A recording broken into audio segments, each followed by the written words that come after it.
রক্তক্ষয়ী জুলাই আগস্টের গণঅভ্যুত্থানকে স্মৃতিতে রাখতে সড়কে সড়কে শিক্ষার্থীদের রং তুলিতে আঁকা হয়েছিল গ্রাফিতি। তবে সময়ের সাথে সাথে বিভিন্ন প্রতিষ্ঠানের বিজ্ঞাপনের পোস্টারে ঢাকা পড়ছে সেই গ্রাফিতি। পোস্টারে ঢাকা পড়া সেসব গ্রাফিতি নিয়ে কি ভাবছেন সাধারণ মানুষ? ছাত্ররা করছে এগুলা, এই কাজগুলা এখন এগুলোর মধ্যে পোস্টার লাগানোর জন্য এগুলা মানে খুবই খারাপ একটা কাজ করছে জনগণ। এটা যখন 5 আগস্টের পরে এই জিনিসটা লিখিত হয়েছে, আর্ট করা হয়েছে, এই জিনিসটার উপরে পোস্টার লাগানো খুব খারাপ, এটা খুব অন্যায় হয়েছে।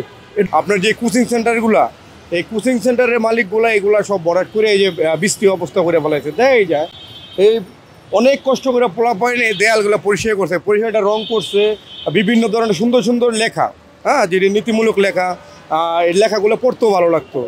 হ্যাঁ, আগস্টের পরে এখন সব বরাট করে ফেলাইছে। কি আমরা যদি এটা দেখতাম তো তাদেরকে আমরা নিষেধ করতাম। এটা রাতের অন্ধকারে তারা পোস্টার লাগাচ্ছে, আমরা তো দেখি নাই, এই কারণে কিছু বলতে পারতেছি না।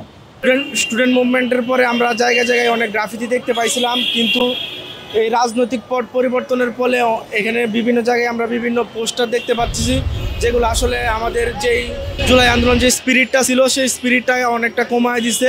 আমাদের স্টুডেন্টরা কিন্তু যথেষ্ট কষ্ট করে তারা নিজের টাকায় এই কাজটা করেছে এবং তারা অনেক শ্রম দিছে, এটার পিছনে সময় দিছে, শ্রম দিছে। কিন্তু আমাদের কিছু কিছু মানুষ আছে দেখেন পোস্টার লাগিয়ে পুরা গ্রাফিক্সটা কিন্তু নষ্ট করে দিছে। এটা অবশ্যই কোনো সঠিক কাজ না আমি মনে করি।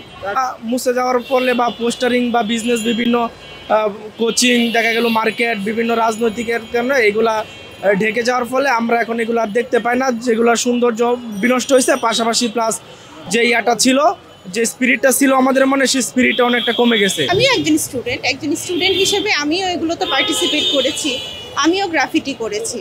তো এগুলোর মাধ্যমে আসলে এটাই জানানো যে কত ত্যাগের পরে আমরা হচ্ছে স্বাধীনতাটা অর্জন করতে পেরেছি।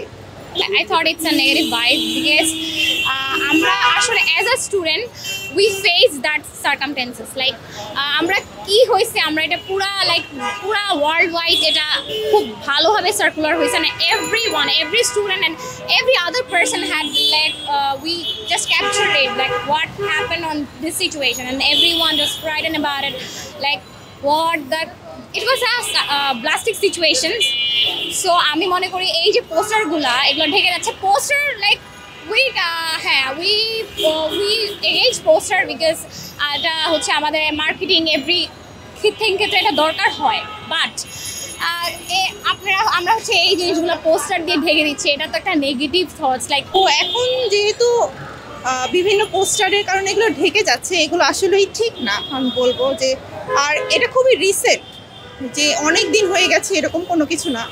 তো আমার মনে হয় যে পোস্টার যারা লাগাচ্ছে তাদের আর একটু সচেতনতা বাড়ানো উচিত।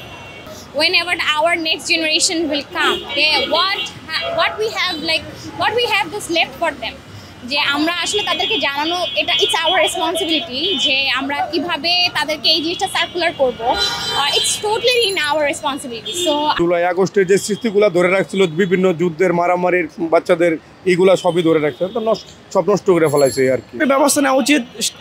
প্রত্যেকের অঞ্চলে স্থানীয় যে স্টুডেন্টরা ছিল তাদের এর বিরুদ্ধে প্রতিবাদ গড়ে তোলা উচিত। তাছাড়া স্থানীয় প্রশাসন এবং সুদী মহল যারা ছিল তারা এর বিরুদ্ধে আসলে প্রতিবাদ করা দরকার এবং অবশ্যই কোনো ব্যবস্থা নেওয়া উচিত বলে আমি মনে করি। স্টুডেন্টদের কষ্টটাকে মূল্য দিতেছে না। আমরা চাই যে এখানে যেহেতু পোস্টার না লাগায়, চিঠিরা সবসময় থাকুক, এই চিঠিরা রাখলে সবার চিঠিরা মনে থাকবে। For more updates, follow us on Facebook, subscribe our YouTube channel, get the latest update on www.daily-sun.com.